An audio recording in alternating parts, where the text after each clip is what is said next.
Hi,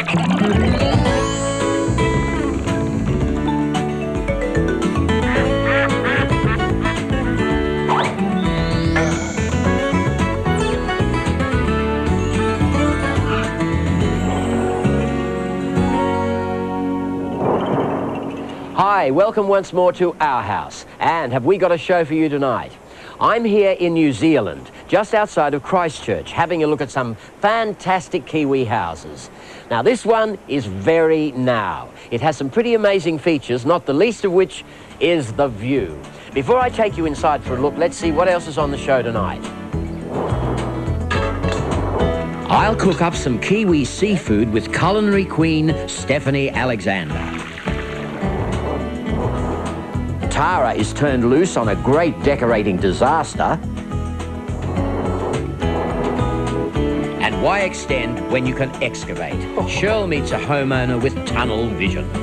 Wow, Frank, I don't believe it. This place just keeps on going.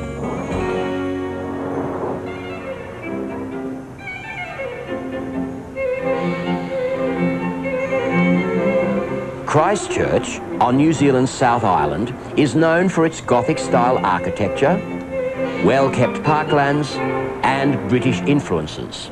Some like to claim it's the most English town outside England itself. But one house in the near suburbs says more about new places, new times, and new ways. It's a far cry from the old cityscape.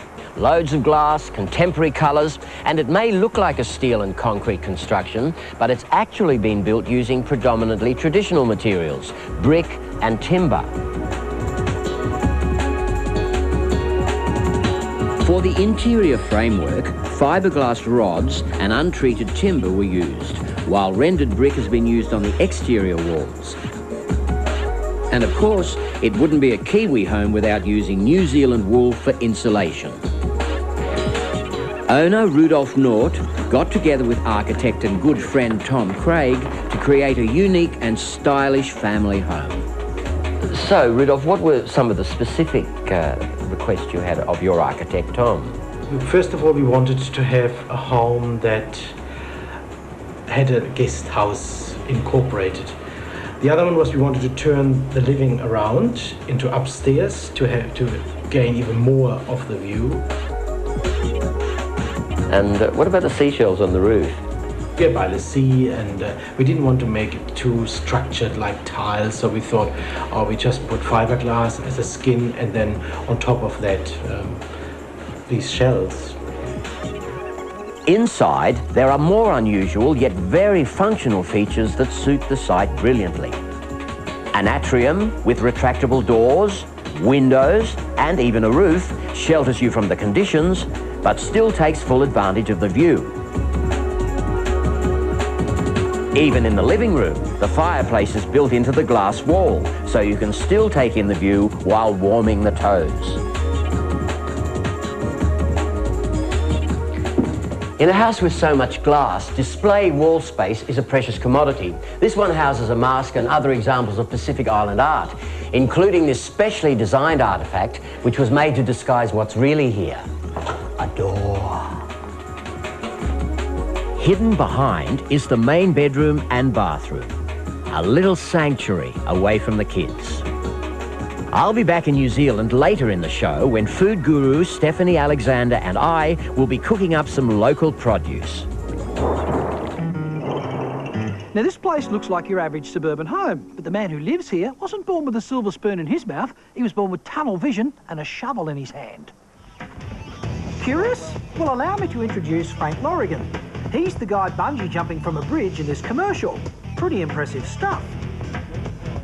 Well, back home in Brisbane, when Frank's not starring in commercials, he's putting the finishing touches to a 10-metre long tunnel that he dug under his house. Down below, alone in your, down below your... Oh, I have to say, Frank, this is a very impressive hole. I haven't been in many like this before. I'm glad you like it, Shirl. Yeah. Works out all right. I noticed it's unfinished. Yeah, so there's a little bit left to do. OK, what inspired you to start digging a hole under your house? Well, I've often thought of that, but as a child, I spent a lot of time playing in rocky formations such as caves, and loved it. Absolutely had the time of my life playing in these caves. They were fantastic. OK, a few stats. How much soil have you moved from under your house? Oh, around 500 tonne. To picture 500 tonne of dirt, think about filling up a box trailer around 700 times. So where did you start here? Can we see that? Yes, let's have a look, yeah. I'll follow you, mate, because this could go anywhere. So what was this room originally? Well, this is the rumpus room, Shirl. It was always here. So is this where you got access to do all your wheeling of the dirt and stuff like that? Yes, I had a trailer here. I used to wheelbarrow the dirt on an earth ramp, dump it straight into the back of the trailer, physically pulled the trailer out of this room because I couldn't get the turning circle for the car. We keep on going up this way? Yeah, let's go up here and have a look. Now, you're probably wondering what Frank did with all that dirt. Well, a very grateful neighbour used it for a very long driveway, and he named it Lourigan Drive. And, oh, look, another hole. We better go in it. Wow, Frank, I don't believe it. This place just keeps on going. Hey, how did you get on with council? Because this is quite a unique situation, isn't it? Yes, it is unique. Council were fine. They were great. This is a pretty good example of what you've had to do. That's the original brickwork of the house above. Yes. That's the footings. Yes. Is this all your underpinning that you've done? That's right, yeah. Original house foundation, footings, and the underpinning. You've done all that underpinning all around the rooms, all the way around the house? Yeah, just short sections. Now, what was the biggest problem you had with council? It was ventilation. I had to get the ventilation area increased. Hence the hole. Hence the hole, yes. So what was the hole before it was a hole? That was a garden with a tree in it. Yeah. Don't tell me you took the tree out from Yes. underneath, didn't you? Yes, I did, yes. Dropped the root ball down and dragged it out. You are crazy, mate. Oh, look, another tunnel. Fantastic. So we've reached the end of the tunnel? Yes, Shirl, we've reached the end. No more holes to go? This is it? This is it, Shirl. I've had enough, yes. What's the next project? Oh, Shirl, I think I'll just pour myself a glass of wine and contemplate finishing this off. It's his castle, and I guess we all have dreams of living in a special home, perhaps extravagant, perhaps just very functional.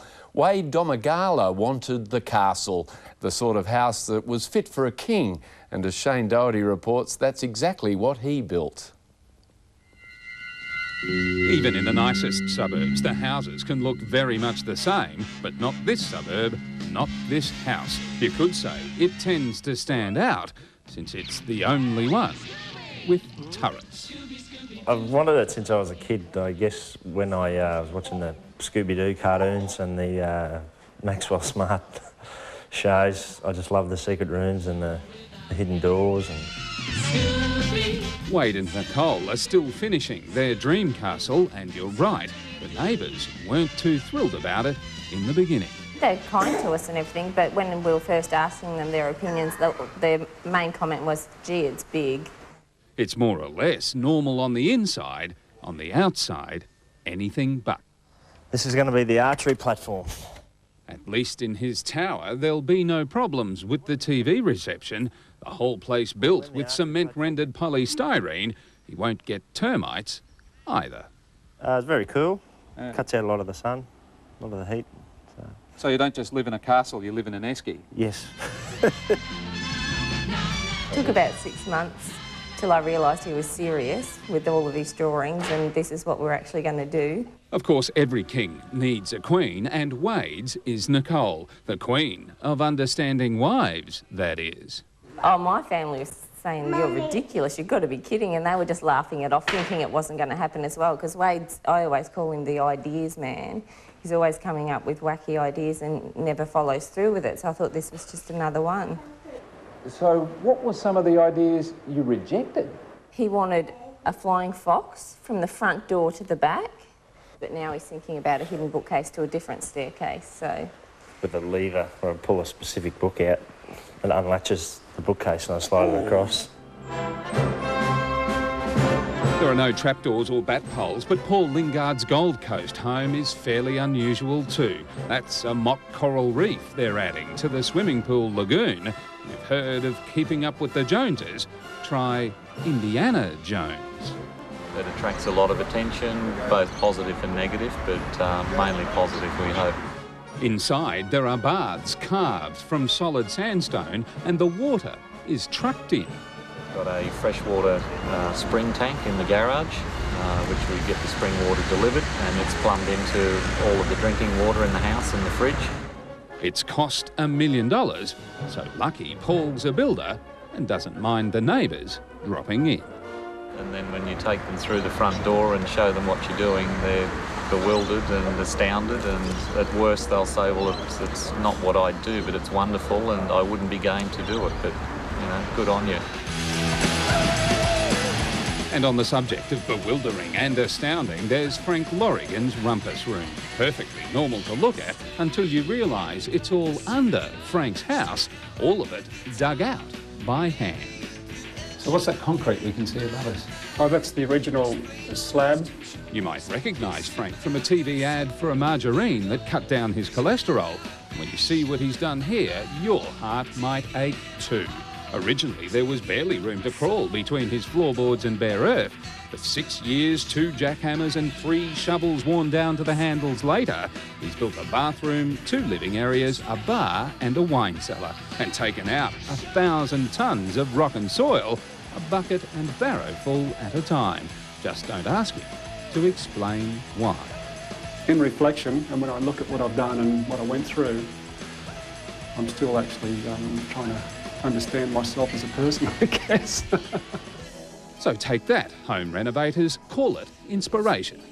There was a moat and drawbridge, but because of restrictions like with council having to have a fence around it and all the rest of it, it wouldn't work.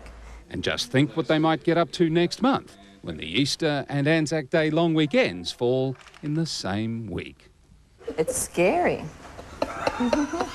The ideas he comes up with, seriously. Individual taste. We'll take a quick break. When we come back...